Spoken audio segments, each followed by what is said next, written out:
Buenas, perdón, se cortó la transmisión, es nuestra primera entrevista. Estamos arrancando con este ciclo de entrevistas a trabajadores y trabajadoras del sector nuclear, un sector que viene siendo atacado desde el comienzo del gobierno de Milei. Nos parece muy importante que se puedan este, conocer las problemáticas de este sector. Vamos a ver si podemos lograr finalmente sumar a nuestro invitado. Está complicado, chicos. Yo creo que lo vamos a lograr, pero bueno, si no...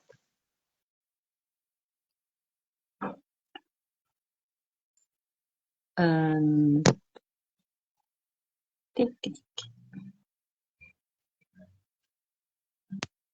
Ahí estamos. a ver. Ok, pero yo no te veo. Vos me ves a mí, pero yo no te Sí, veo. sí. Perfecto. Y yo me estoy viendo, pero no sé. Bueno, y el resto de la audiencia que se está sumando, nos ve a los dos. Si pueden contarnos, porque es nuestra primera experiencia haciendo este tipo de formato, así que estamos aprendiendo, no pasa nada. Solo es una cuestión de configurarlo y que se pueda ver bien. Ahí Ju dice que nos ve los dos, así que Perfecto, buenísimo, buenísimo. Bueno, ahora sí, me da una cosita no verte la cara, Marcos, pero es como que estoy hablándole a la pantalla.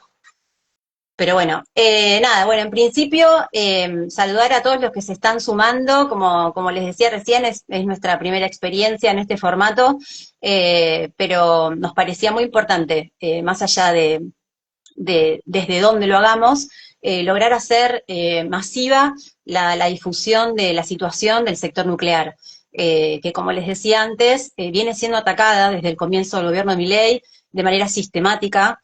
eh, el proyecto, hoy, digamos, vamos a hacerle una entrevista a un compañero que trabaja en un proyecto que está totalmente paralizado, es un proyecto muy importante, el proyecto de Karen.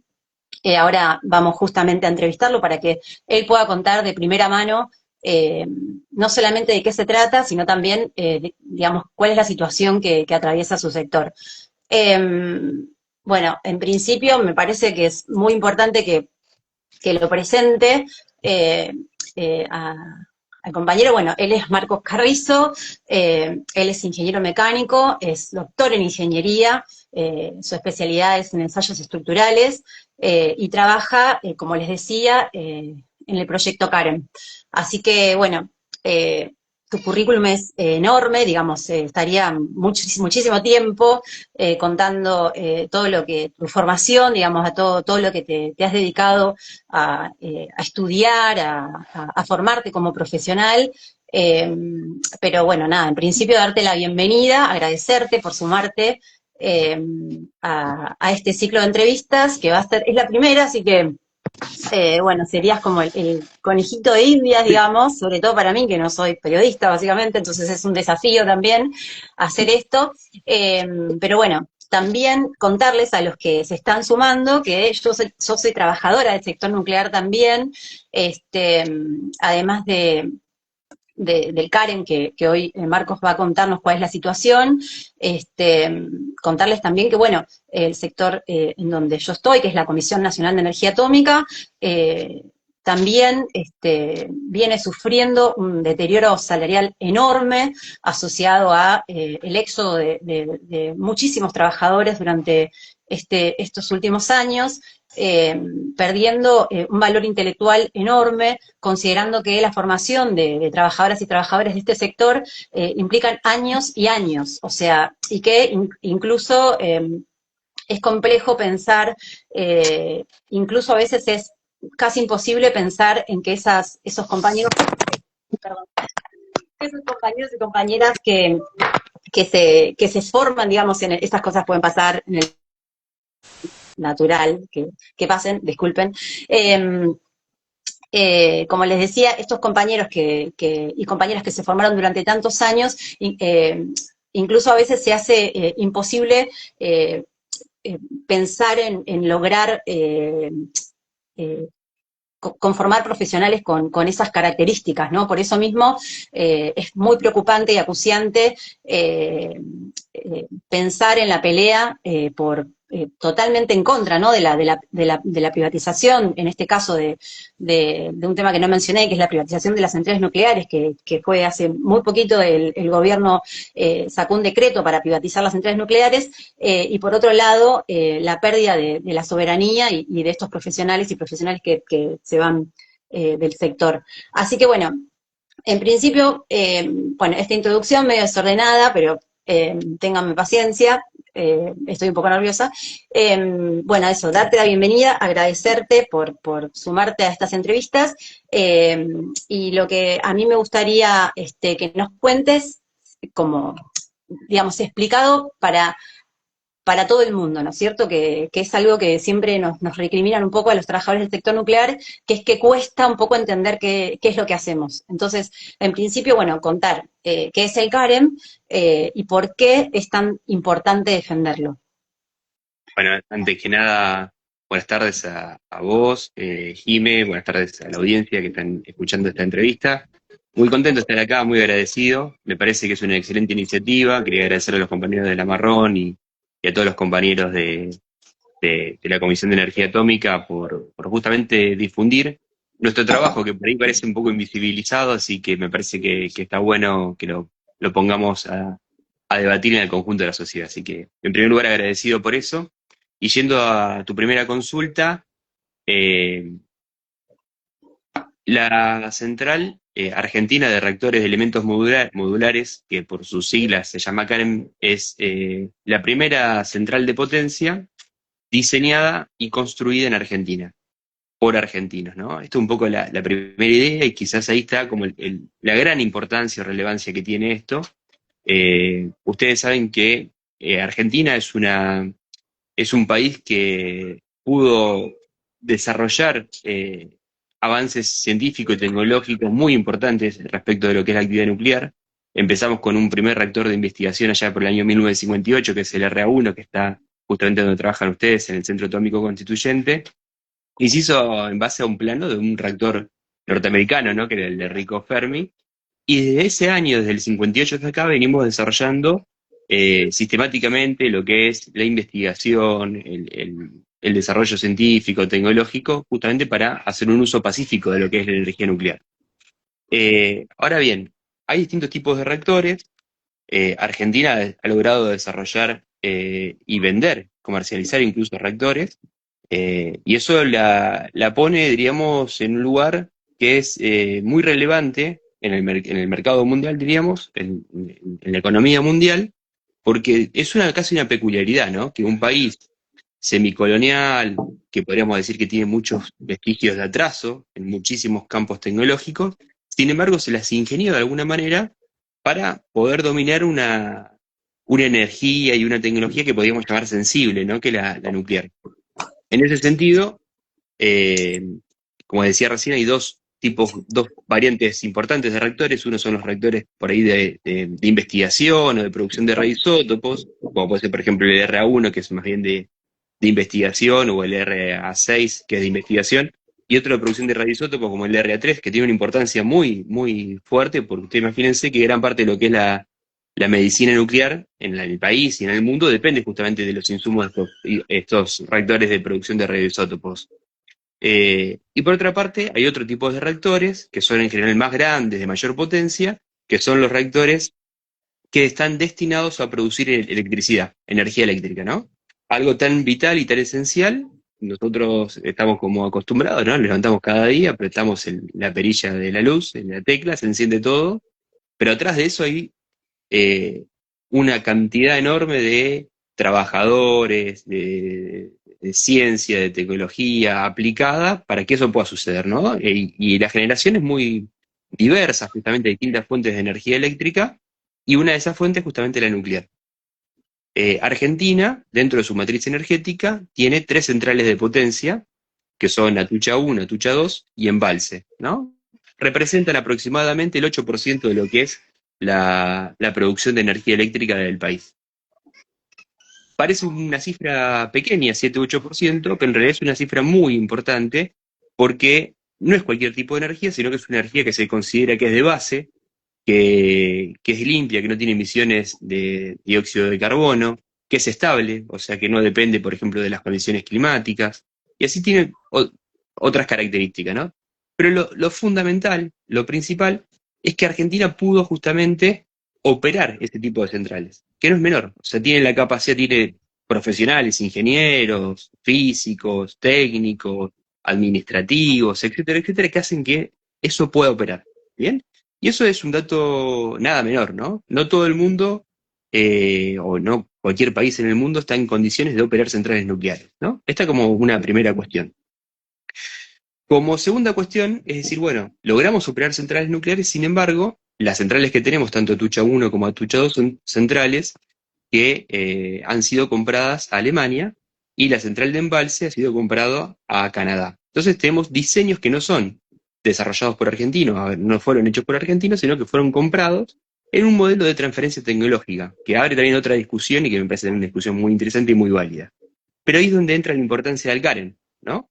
¿Por qué? Bueno, porque hasta ahora estamos trabajando con una tecnología que no es ajena, entre comillas. Es una tecnología que nosotros la compramos con una transferencia de tecnología que la conocemos muy bien, que fuimos capaces de hacer exitosamente la extensión de vida, por ejemplo, de Atucha, perdón, de Embalse, se está realizando actualmente la extensión de vida de Atucha 1, fuimos capaces de terminar la construcción de Atucha 2, a pesar de que ya quien había diseñado ya no estaba más en el mercado. Entonces, tenemos una capacidad de diseño importante, de gestión, de uso, pero todavía no construimos y no diseñamos nuestra propia central.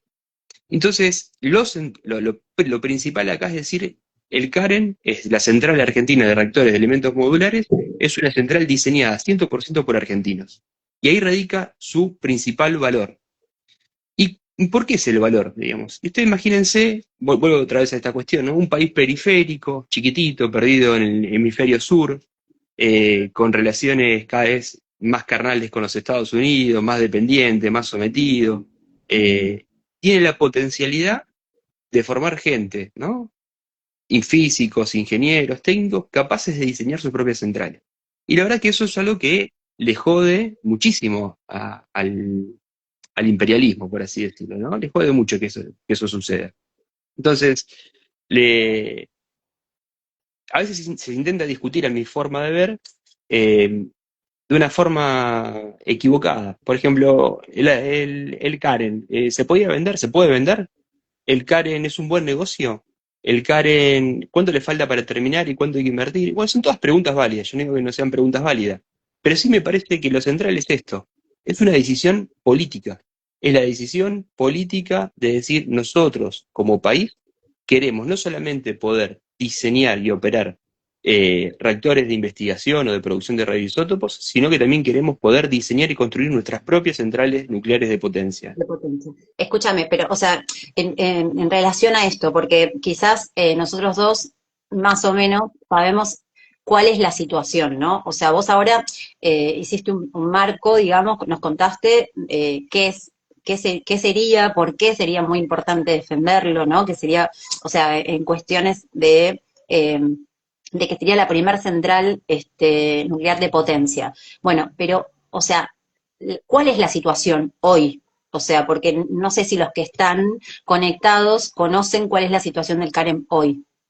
Bien, creo que, para que quede clarísimo, la situación que atraviesa el Karen es la situación que atraviesa el conjunto del sistema científico-tecnológico y la obra pública, porque justamente conjuga las dos patas, ¿no? Es una central que está siendo diseñada y construida por la Comisión de Energía Atómica, y por lo tanto, la comisión, como bien mencionaste vos en tu introducción, está sufriendo un ataque fenomenal por parte del gobierno de Milei, con un ajuste presupuestario enorme, con una desfinanciación de la institución gigante, que está haciendo que exista un éxodo de profesionales muy, muy grande, que lamentablemente nos va a costar mucho poder recuperar y construir nuevamente esas capacidades cognitivas y ese capital intelectual. Y entonces el CADEN directamente, diríamos, se encuentra absolutamente paralizado. Porque cuando el gobierno ni bien asume y dice, bueno, toda la obra pública es corrupción, vamos a cerrar ese grifo de ese antro de corrupción, paremos todo, sin evaluar nada, ¿no? O sea, ya era una presunción, diríamos, que toda la obra pública era un caso de corrupción. Entonces se paraliza y el flujo de fondos empieza a disminuir, y ahí empieza una sangría de trabajadores a partir de bloquear y paralizar los frentes de trabajo. Hace 2 años atrás aproximadamente, éramos cerca de 800 trabajadores en el lugar, en el predio de la construcción de la central. En ese sentido, se estaban desarrollando gran parte de lo que era la obra civil gruesa del edificio nuclear, se estaba desarrollando lo que es la obra civil del balance de planta, que es el área convencional, donde está la turbina, lugares de tratamiento de agua, etcétera. Todo lo que tiene una central cualquier central eléctrica tiene eso, nada más que la nuestra tiene una fuente caliente que es producto de la fisión nuclear, ¿no? En ese caso, bueno, paralizaron la obra civil ahí también, y, y se empezó a venir una sucesión de despidos, ¿no? Que fue enfrentado muy fuertemente por los trabajadores de la construcción. Nosotros desde los trabajadores de la Comisión de Energía Atómica apoyamos a los trabajadores de la construcción, desde ATE, los compañeros y delegados del predio de Lima, y, y bueno, finalmente los despidos se terminaron concretando, no se pudieron frenar y se perdieron numerosos puestos de trabajo. Yo entiendo que más o menos se han perdido en ese momento cerca de 600 puestos de trabajo de compañeros de la construcción, más todo lo que tenía que ver con los capataces, los punteros, los supervisores. eh, y bueno, fue todo aguas arriba eso, empezó por los obreros de la construcción y siguió aguas arriba con todas las líneas de mando, diríamos, hasta que llegó al despido de los compañeros contratados por CONEA, que estaban haciendo tareas técnicas, que en general eran arquitectos, ingenieros, que estaban desarrollando planos y haciendo lo que eran los conformes a obra. También fueron despedidos esos compañeros, estaban contratados por una empresa del sector nuclear que se llama Nuclearis. Esa empresa aún hoy todavía le está debiendo a estos compañeros el pago de la indemnización. Ya ha pasado Ok, más de 9 meses de su despido, están esperando cobrar y todavía no lo pueden hacer. Llegaron a cobrar sus sueldos en cuotas, alegando falta de pago por parte de CENEA. Entonces es una situación crítica. Usted imagínense el impacto que esto ha tenido para la región de Zárate, Campana, Varadero. Fue un me imagino golpe. que, claro, mucha gente que aparte vive por ahí, ¿no es cierto? Que, digamos, que trabaja, era su trabajo y que estaban instalados en la zona de Lima, este, porque su trabajo estaba ahí, Exacto, exactamente, tal cual. claro. Y eso desde el punto Escúchame, de vista, no, sí, decime, decime, decime. eso desde el punto de vista de la construcción, de lo que tenía que ver con la obra, que era básicamente la ejecución de la obra civil. Pero después hay otra parte, diríamos que es quizás la más crucial todavía, que tenía que ver con la ingeniería. Al poco tiempo de asumido el gobierno, en realidad al gobierno le costó encontrar a alguien que quiera eh, ponerse en la presidencia de la Comisión de Energía Atómica, tardó un tiempo. Recuerdo que estuvo Adriana Serkis, que venía de la gestión de Alberto Fernández, estaba todavía como presidenta en la comisión cuando ya empezó este proceso de ajuste sobre el proyecto y sobre la obra.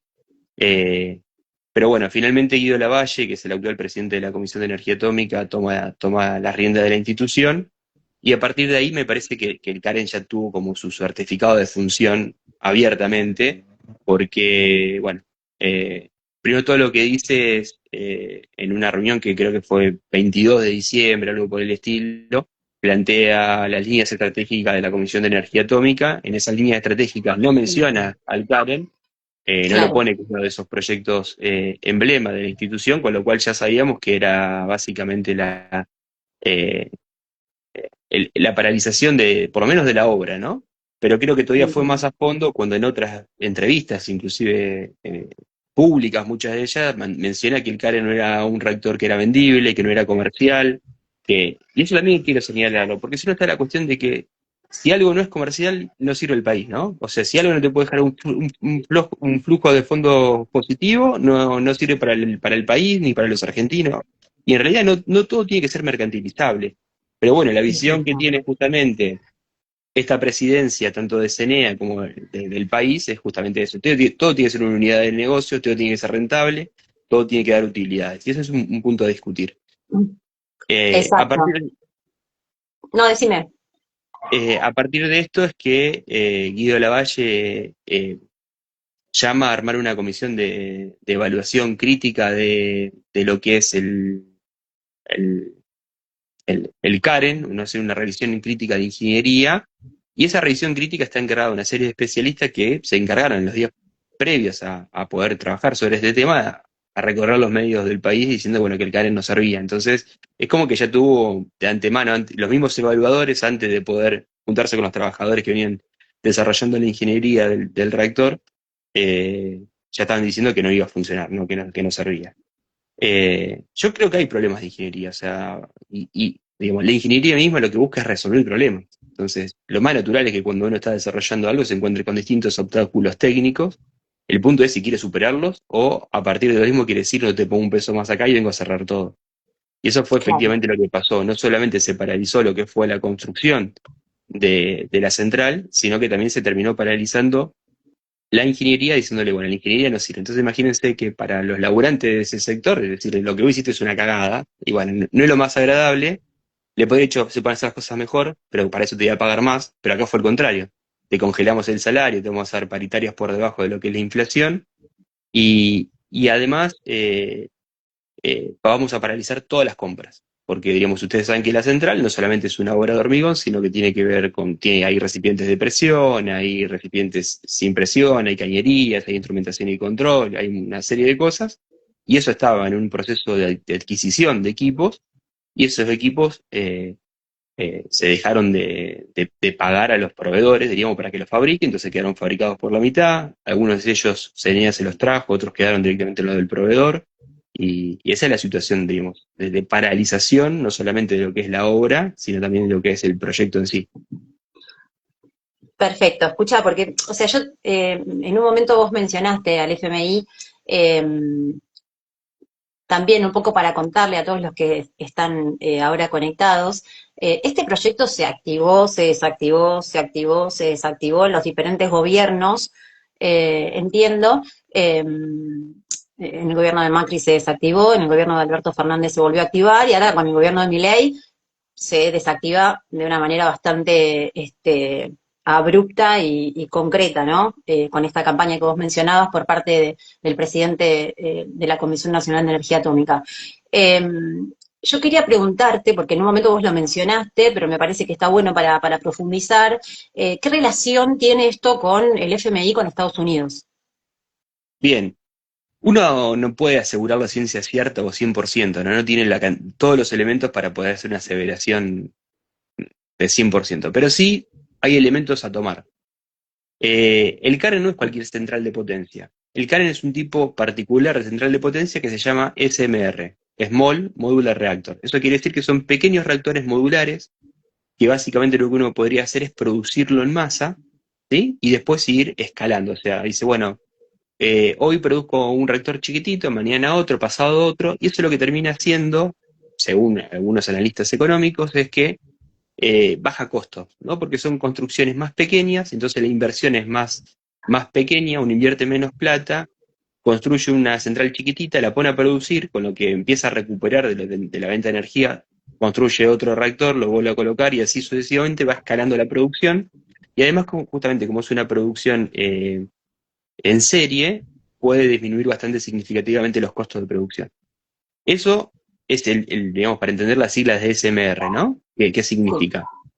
Por otro lado, esto se da en un contexto de que existe una guerra entre Rusia y Ucrania que limita el acceso de gas barato ruso a la Unión Europea y hace que la energía nuclear tenga un florecimiento, un nuevo comienzo, diríamos, después de lo que fue la tragedia de Fukushima, que implicó un impacto negativo muy significativo para la actividad nuclear. Entonces, se conjugan esas dos cosas y existen en el mundo aproximadamente 70 proyectos de pequeños reactores modulares parecidos al Karen, ¿no? Que están compitiendo entre sí. Estamos hablando entonces que Argentina por lo menos ya está compitiendo o está dentro de esa lógica, de esa competencia.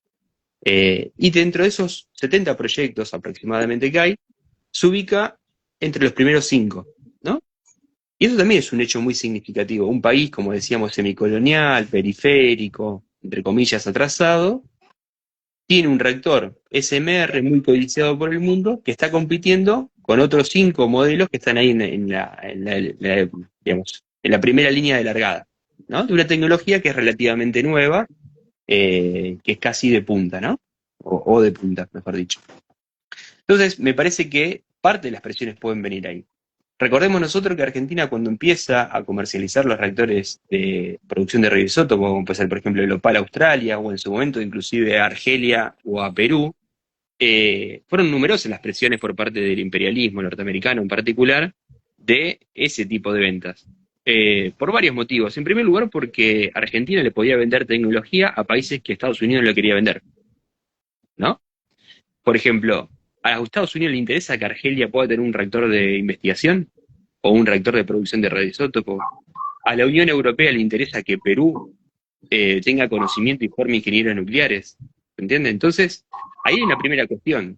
Quien maneja la tecnología decide con quién o no compartirla, venderla, sociabilizarla, y eso es una primera, me parece, luz de alerta que se le pone a las potencias centrales, ¿no? ¿Quién maneja esa tecnología sensible? Y con quién esos países que lo pueden desarrollar lo van a compartir o no.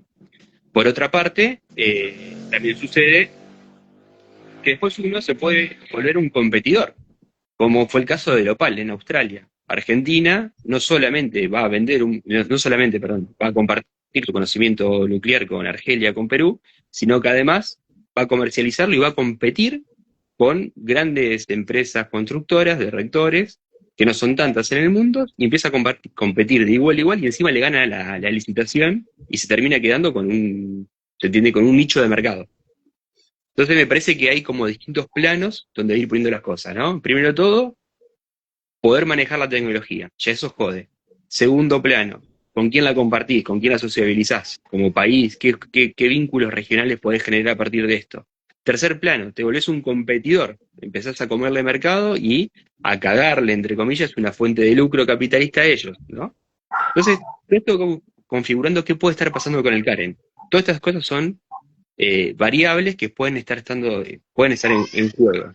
Nosotros como trabajadores del sector muchas veces vimos comitivas que llegaban al predio, que no sabíamos quiénes eran, que la institución no informaba quiénes eran, y esto pasó bajo el gobierno de Alberto Fernández y la presidencia de Adriana Serkis, y pasó también bajo el gobierno de Milei y la presidencia de Guido Lavalle, ¿no? Entonces, también ahí me parece es importante señalar esto, que la injerencia del imperialismo está siempre, y después hay que ver cómo se para cada uno frente a esas presiones, ¿no? Ok, escúchame, te pregunto esto que no lo tenía, no lo tenía planificado, pero más que nada porque es algo que sí quizás eh, se conoce más la noticia, digamos, porque se difundió a partir de ese proyecto, sí, ese proyecto nuclear que quiso llevar adelante Reidel con Milei en un comienzo respecto de la construcción de este tipo de reactores para la IA, digamos. O sea, si eso podés contarlo, podés explicarlo, o si, digamos, si también hay alguna relación respecto de lo que te planteaba recién con esta cuestión. Bien, es una gran pregunta, digamos, ¿qué es el plan nuclear o qué consiste el plan nuclear de Reidel, de Sí, Milei y en algún punto también de Grossi, ¿no? Que no se tiene prestó nada de para... plan nuclear, pero bueno. No, no, exactamente. Yo, digamos, en primer lugar, ellos lo que dicen es, el Karen no es viable comercialmente. Entonces, como no es viable comercialmente, lo vamos a parar y entra en un proceso de vaciamiento, ¿no? Realmente el proyecto está siendo vaciado, completamente vaciado, y, y ellos, por otro lado, anuncian, vamos a construir un nuevo SMR, ¿no? Y dicen, lo vamos a hacer en 5 años. Entonces, para contar un poquito más la historia del Karen, el modelo o el diseño del reactor comienza ya por el año 84, la primera vez que aparece públicamente en un congreso justamente en Perú, y a partir de ahí, diríamos, eh, tuvo un largo devenir de trabas y bloqueos sistemáticos, ¿no? Porque hubo intentos comerciales de comercializar esto a Turquía, a otros países, incluso creo que hubo países que pusieron plata en el proyecto y que finalmente Argentina no le vendió la tecnología por la presión justamente que recibía de los actores internacionales. Y bueno, a partir de la ley nuclear de 2006, es que el proyecto empieza a revivir, por así decirlo, y finalmente la construcción, el inicio de la obra empieza por el año 2014. Entonces estamos diciendo que desde el 2014 al 2015 recién pudimos finalizar lo que fue la obra civil, o entre comillas, finalizar, no está finalizada, pero bueno, hubo un avance significativo en lo que es la obra civil del edificio nuclear. Se pasaron 10 años, ¿no? Y en el medio hubo, desde 2006 hasta actualmente, diríamos, estamos prácticamente en 20 años de desarrollo de ingeniería, ¿no? De trabajo de ingeniería. Claro, pero Y ellos eso dicen sí, que en 5 lo iban a poder hacer. exactamente, que en 5 años van a poder desarrollar la ingeniería, la procura de equipos, ¿sí? Que ustedes saben que los equipos con calificación nuclear no se fabrican de un día para el otro, llevan todo un proceso, las licitaciones son complejas, que se construyan con la normativa y los cuidados y recaudos que requieren también lleva mucho tiempo. Así que bueno, fíjense la locura que están planteando, ¿no? Y después la construcción en sí, o sea, toda la etapa de- de la construcción propia en el predio. Es inviable, o sea, realmente plantear que van a construir no uno, sino 4 reactores y en 5 años, partiendo de cero, es completamente inviable. Y es a raíz de ahí que muchos de nosotros, los trabajadores del sector, pensamos, diríamos, que se trata de una estafa, directamente, una vil estafa.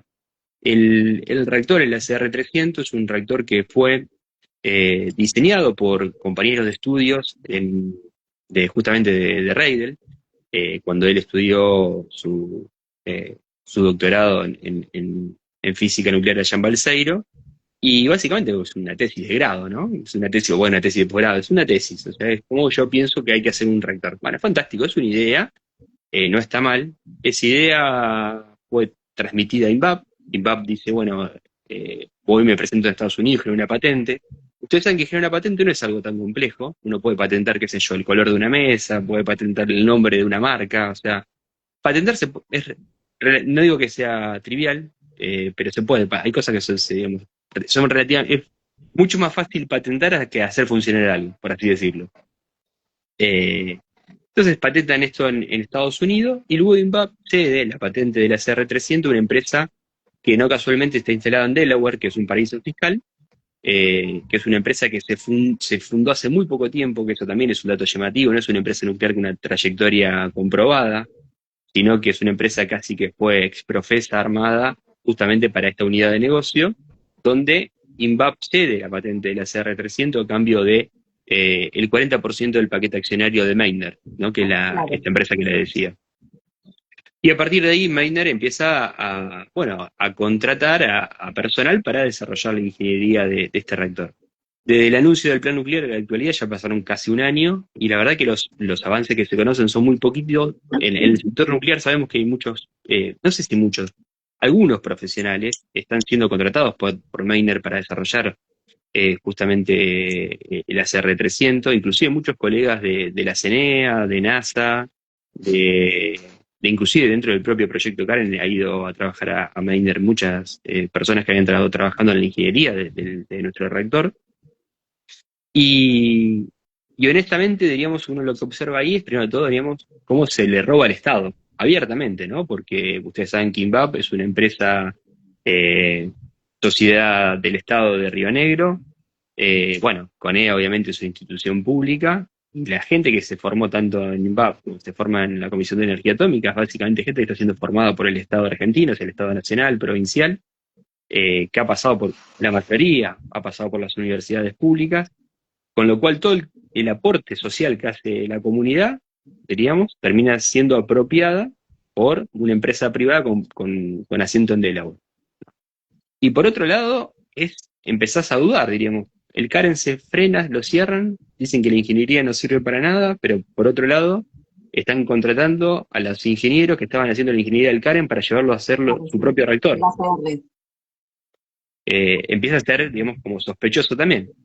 Y Claro. decimos, No, no, y aparte también, digamos, en comparación a lo que tiene que ver más con el tema presupuestario, ¿no? Lo que implica, los millones de dólares que implica llevar adelante el proyecto del ACR300 versus lo que implica terminar la obra del Karen. O sea, como que, bueno, eh, es una diferencia muy importante, considerando que para culminar el Karen si bien es una cifra, digamos, no se compara con lo que implicaría la construcción de los reactores modulares que ellos quieren llevar adelante. exactamente, para poner, digamos, números, se estima más o menos que en el proyecto Karen, desde el inicio, allá del 2006, que empezó a tener fuente de financiamiento a actualmente, hay una inversión realizada por parte del Estado argentino de 750 millones de dólares. Eso es como la cifra más alta que está dando vuelta. Hay muchas cifras, otros dicen 500, pero vamos a dejarlo en 750 millones de dólares. Sí, Y se estima que para finalizar la ingeniería y la obra restarían unos 250, 300. 200. Pero Sí, bueno, podemos decirlo, para hacerlo bien grande, vamos a sí, duplicar 500 millones de dólares. Estamos hablando ahí aproximadamente de 1.250 millones de dólares, ¿no? sí. Eso es básicamente lo que se está gastando Caputo en una semana de corrida cambiaria.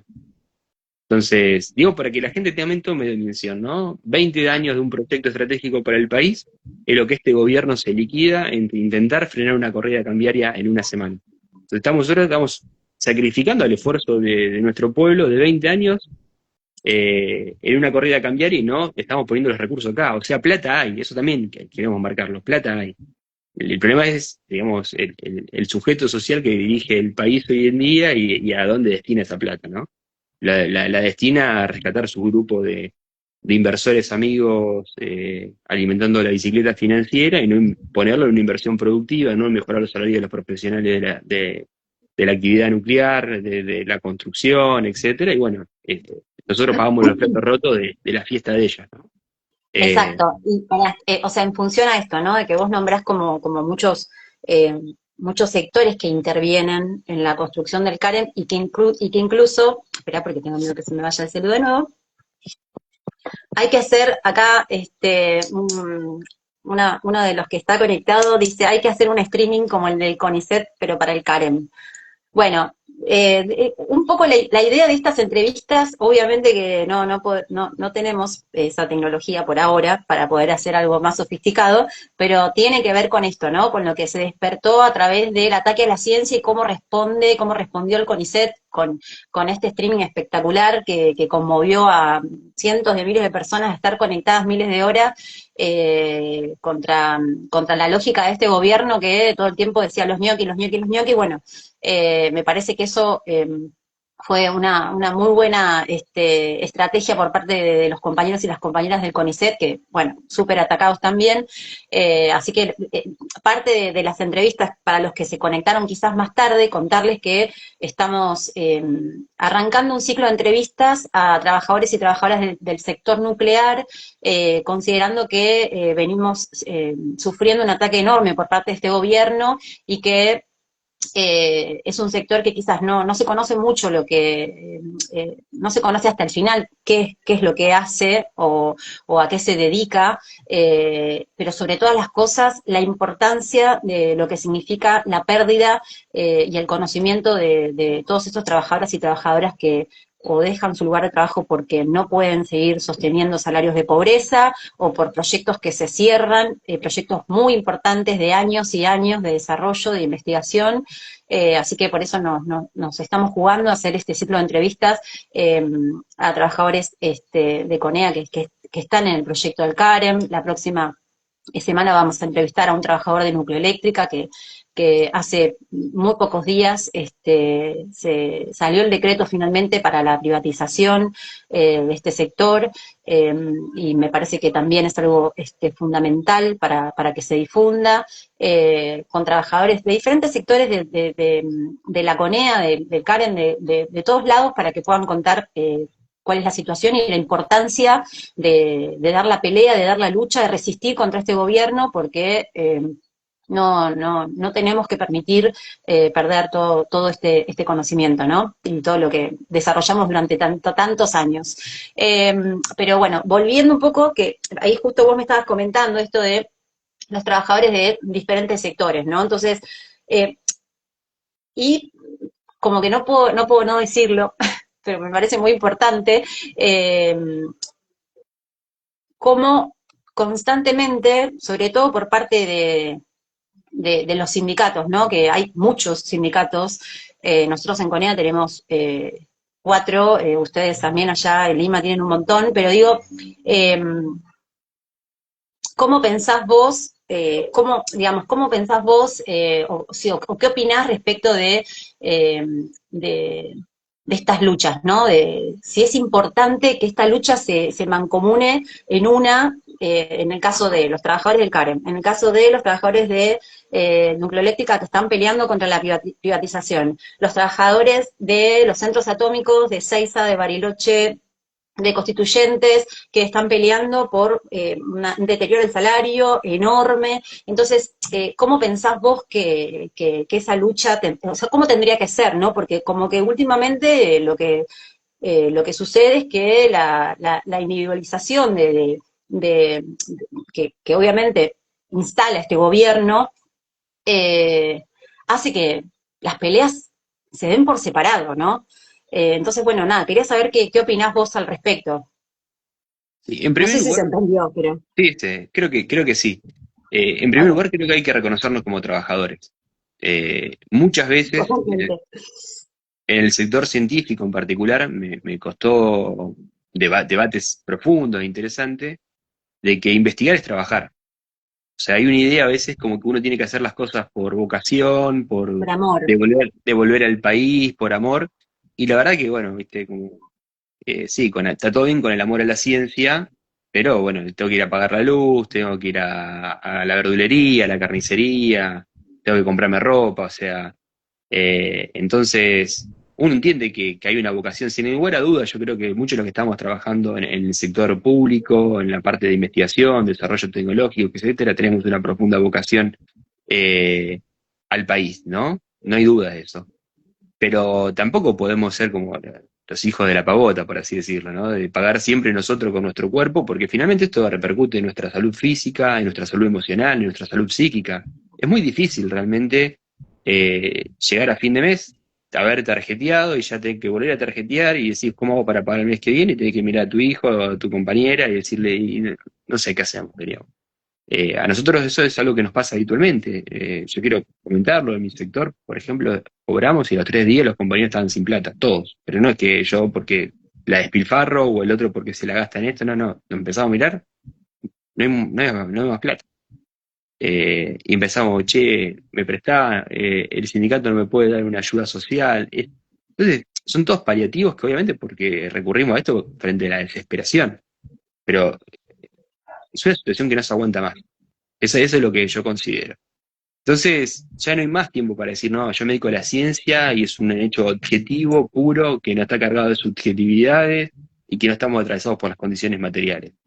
A nosotros las condiciones materiales nos determinan cómo somos, quiénes somos. Entonces, claramente que sin salario justo, sin un salario digno, que sea igual al costo de la canasta básica familiar, que nos permita desarrollarnos como individuos, y no podemos hacer ni ciencia, ni tecnología, ni construir centrales nucleares, ni nada.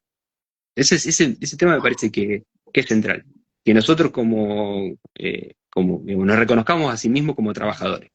Y creo que ese proceso empezó a pasar, porque ese malestar que yo veía en el predio de Lima, se empezó a ver que está en el Centro Atómico Constituyente, que está en Ezeiza, que está en Bariloche, con importantes asambleas, con autoconvocatorias, con movilizaciones, se empezó a visibilizar y eso la verdad que a nosotros que estábamos en Lima y que a veces habíamos hecho, por así decirlo, quilombo cortando la Ruta 9 o la rotonda de acceso a centrales junto con los trabajadores de Bucra, nos habíamos sentido como un poco solos, ¿no? Un poco descolocados y teníamos como esa sensación, no, lo que pasa es que, no sé, nosotros tomamos medida acá, pero no sé en el otro lado qué pasa, ¿no? Esa también inclusive está esta falta de comunicación entre los trabajadores de la propia Comisión de Energía Atómica en los distintos centros atómicos, ¿no? Eh, entonces empezar a ver que hay este emergente, ¿no? De bronca, que ya no es solamente putear el horario de la comida, no es solamente putear cuando uno llega a la oficina y comparte un mate, sino que es pasar a la organización. Entonces, uno, reconocernos como trabajadores. Dos, salir de la queja y pasar a la organización. Y creo que eso se está evidenciando. Como tercera cuestión, tenemos que ver el tema de la coordinación. A mí me parece que los trabajadores por abajo tenemos que empezar a coordinar justamente cómo nos organizamos en los diferentes centros atómicos, porque la comisión tiene esta particularidad, ¿no? Que está dispersa por todo el país, lo cual es un mérito, es una cosa buenísima, pero que para los trabajadores a veces para poder organizarnos nos dificulta, ¿no? Entonces tenemos Ezeiza, Constituyentes, tenemos Lima, tenemos Malargüe, tenemos Bariloche, y eso, bueno, hay que ver cómo tejemos justamente una forma de articulación entre todos estos sectores. Que se viene Después, dando igual, ¿no? Se viene dando en estas últimas 2 semanas, sobre todo, digamos, se reactivó la organización en los lugares de trabajo a partir del ataque a Nucleoeléctrica Argentina, con asambleas, como vos decías, en los diferentes centros atómicos hay digamos, avidez por pelear sobre todas las cosas contra este ataque y también por las condiciones laborales, ¿no? Porque, por lo menos, lo digo más que nada por mi experiencia de trabajar en el sector hace 20 años, un poco lo que trataba como de transmitirle a mis compañeros, que a mí me da muchísima bronca pensar que yo tengo que dejar mi lugar de trabajo en el cual yo me formé, en el cual yo estudié muchísimo, en el cual me encanta trabajar, porque este gobierno decide no financiar ni poner un solo peso de presupuesto. Entonces, digamos, yo creo que en estas últimas semanas se vio un movimiento importante por parte de las y los trabajadores en ese sentido, ¿no? De querer por lo menos empezar a pensar en la idea de una organización, de una exigencia incluso a los sindicatos para que llamen a un paro general, para que activen, digamos, en esa coordinación necesaria, como vos decís, porque si bien estamos lejos, los sindicatos tienen que articular para lograr que esa organización sea transversal a todos los lugares de trabajo y pensar en, no sé, en alguna acción común, por lo menos de todos los trabajadores del sector de energía, porque bueno, este año hubo una lucha muy, muy importante que fue la de los trabajadores de SECO, que también los llamaban los bomberos de la luz salvar a los vecinos del barrio de José León Suárez cuando se quedaban sin luz, o sea, trabajadores que, digamos, súper recontra activistas organizados que pelearon durante todo este año por sus puestos de trabajo y me parece que esa unidad hoy es muy necesaria. O sea, más que nada también, digamos, como para, nada, como para intercambiar también, porque, digamos, también me atraviesa esta situación, entonces, bueno, contar un poco qué es lo que yo también, ¿no? Quería contarte qué es lo que estaba viendo también en este momento por parte de los trabajadores en Bariloche, en Ezeiza, en el Centro Atómico Constituyentes, eh, así que bueno, nada, eso era como quería agregar. Bueno, y tengo 2 preguntas más. Ah, sí, para, no, ¿querés para agregar algo? redondearte, Adelante. sí, algo más. También me parece muy importante, porque en nuestro caso nosotros pertenecemos a la Comisión de Energía Atómica y trabajamos dentro del complejo nuclear de Atucha, pero en el Sí, complejo diríamos como que hay dos empresas, por decirlo. La Comisión de Energía Atómica tiene su propio predio y está el predio de Nucleoeléctrica Argentina, que tiene las dos centrales, más servicios para centrales, etcétera. Y son dos empresas distintas y creo que tenemos que desarrollar un gran trabajo de unidad. No podemos pelear la Comisión de Energía, o los trabajadores de la Comisión por un lado y los trabajadores de Nucleoeléctrica por el otro, por separado. Creo que también se viene tejiendo esa solidaridad, de esa red, que de hecho, por ejemplo, otro día viajamos juntos a lo que fue la audiencia pública que se hizo en la Comisión de Ciencia y Tecnología para denunciar el intento privatizador de Nucleoeléctrica. Venimos discutiendo cómo intervenir en los que son los banderazos, etcétera. Así que me parece que se va tejiendo también esa unidad, no solo dentro de los trabajadores de CENEA, sino los trabajadores de CENEA con los trabajadores de Nucleoeléctrica, o sea, lo que vos planteabas recién como los trabajadores del sector nuclear, ¿no? Y creo que todavía tenemos que ir más allá. En la zona de Zárate Campana, a trabajadores de raíz, ILVA, claro, sí, tenemos los trabajadores de Siderca, ILVA en, en- en Pilar, tenemos los trabajadores de KTM en Campana, tenemos los trabajadores de Siderca, los trabajadores de celulosa de Zárate, Celulosa Argentina, que es otra empresa que cerró, una fábrica histórica de Zárate. Eh, bueno, la cantidad de conflictos que hay en la zona es impresionante y yo creo que muchas veces las direcciones sindicales se encargan de aislarlo y dejar que cada uno dé su lucha por separado. No hay un planteo de conjunto. A partir de ahí nosotros intervenimos como delegados de ATE Cenea en lo que fue una multisectorial que está en Zárate Campana, que estaba un poco desactivada, diríamos, y quisimos impulsar ahí la necesidad de llamar a un paro regional, ¿no? Que creo que todavía estamos lejos de que justamente a veces de las CGT regionales, las CTA regionales lo convoquen, Pero sin lugar a dudas este es el camino, me parece. Y si no lo hacen ellos, bueno, vamos a tener que los trabajadores de alguna forma hacerlo por abajo. No creo que haya recetas mágicas, hay que discutirlo muchísimo y no sé si nos va a salir o no, pero creo que ese es el camino.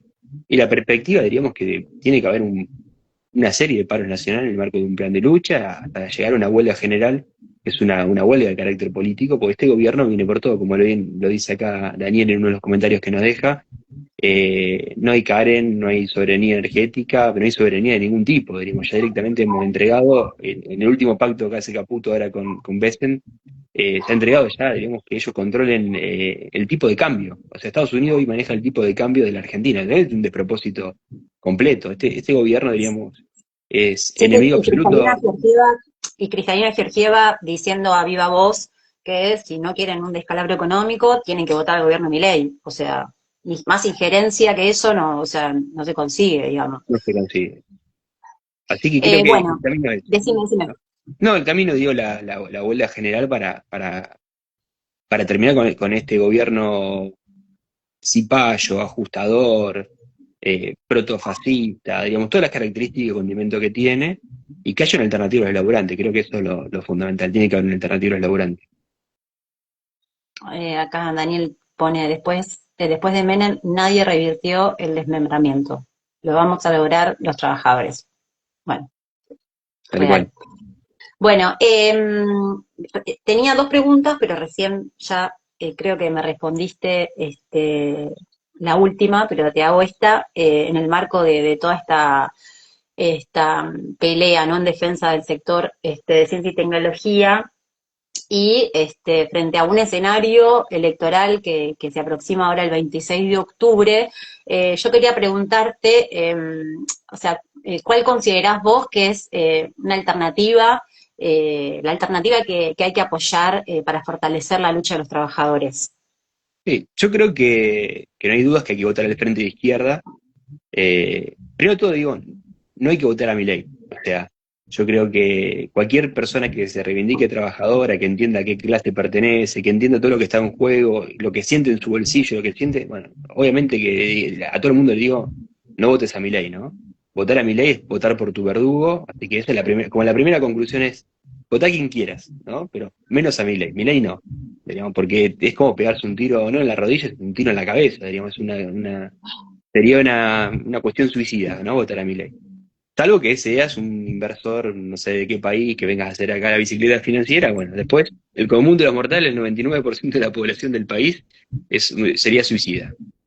Después, si tengo que elegir una opción, diríamos, entre las opciones que se enfrentan, entre comillas, por lo menos en términos electorales, a Milei, obviamente que yo llamo votar al frente de izquierda, lo he votado casi toda mi vida, eh, y entiendo que es la opción, diríamos, que se enfrentó consecuentemente a este gobierno y que además no fue responsable que este gobierno llegue al poder. Porque también hay que preguntarse por qué Milei llega al poder. Y bueno, llega a partir de el descalabro que significó el macrismo, el desastre que fue el albertismo, y que hace que se generen las condiciones para que un tipo con las características y peculiaridades de Milei sea elegido por el voto popular, ¿no? Entonces el Frente de Izquierda siempre fue oposición, tanto al macrismo como al albertismo y a los Kirchner, a los Fernández, ¿no? A ambos dos, y también fue una oposición al gobierno de Milei. Y fue la oposición más consecuente. Yo recuerdo que el 20 de diciembre del año de la asunción de Milei hubo una convocatoria y ahí estuvimos el Frente de Izquierda, digo, con todos sus matices, con sus diferencias, digo, pero estuvimos ahí en la calle diciéndole a Burrich el protocolo antipiquete te lo vas a tener que guardar, y bueno, hubo una tensión y fue difícil, me acuerdo que yo fui con mucho miedo ese día a esa movilización, porque no Todos, sabíamos. ¿eh? No fuiste el único, estábamos todos bastante con miedo y preparados para una represión brutal, pero estábamos todos ahí, 20 de diciembre, lo recuerdo perfectamente, sí. Y bueno, el Frente Izquierda estuvo ahí, estuvo apoyando a los jubilados, y estuvo apoyando al Garrahan, y apoyando a los trabajadores del sector nuclear, y a todos los conflictos que se fueron desarrollando. eh, y entiendo eso, diríamos. Y además ha sido una oposición también en el Congreso, que eso también es importante, ¿no? Porque uno se dice, bueno, voto en un opositor en el Congreso, pero ese opositor después, cuando hay que votar la ley base, se queda dormido, no va al Congreso, o vota una abstención, o vota a favor porque su gobernador se lo pide. Entonces me parece que obviamente el Frente Izquierda muestra una consecuencia política en defensa de los intereses de los laburantes en la cual yo me siento representado, digo, siempre me sentí representado, participé de ese espacio mucho tiempo, si bien ahora no lo hago tan orgánicamente, es el lugar donde me referencio, ¿no? Buenísimo. Bueno, yo te quiero agradecer por todo lo que nos contaste, súper, súper didáctico, súper claro, siempre está buenísimo escucharte, tuve la posibilidad de escucharte en un debate con el doctor Kreiner y con Diego Hurtado en la UNSAM, y quedé, nada, quedé así flasheada, fascinada de eso, ¿no? De la forma en la que puedes comunicar no solamente todo tu conocimiento, sino también esta perspectiva y sí, esta perspectiva de clase, digamos, de pelear y de organizarse sobre todas las cosas para combatir este ataque brutal por parte del gobierno. Así que nada, bueno, fue la primera entrevista, espero que haya salido bien. La verdad es que me siento muy contenta porque hayas participado y bueno, y a todos los que están ahora conectados. Después, esta entrevista obviamente vamos a ver de editarla, de subirla, para poder compartirla con el resto de todos los que no se pudieron conectar. La próxima entrevista vamos a hacérsela a un trabajador de Nucleoeléctrica Argentina. Así que bueno, nada, los esperamos la próxima, en el próximo vivo de Instagram. Muchas gracias, Marcos, por todo esto y por esta entrevista. En serio, te agradezco muchísimo. Gracias a ustedes. Es necesario, Bueno, así que buenísimo. Bueno, bueno, nos vemos. Saludos a adiós. todos. Chau, nos vemos. Hasta Chao, luego. chao.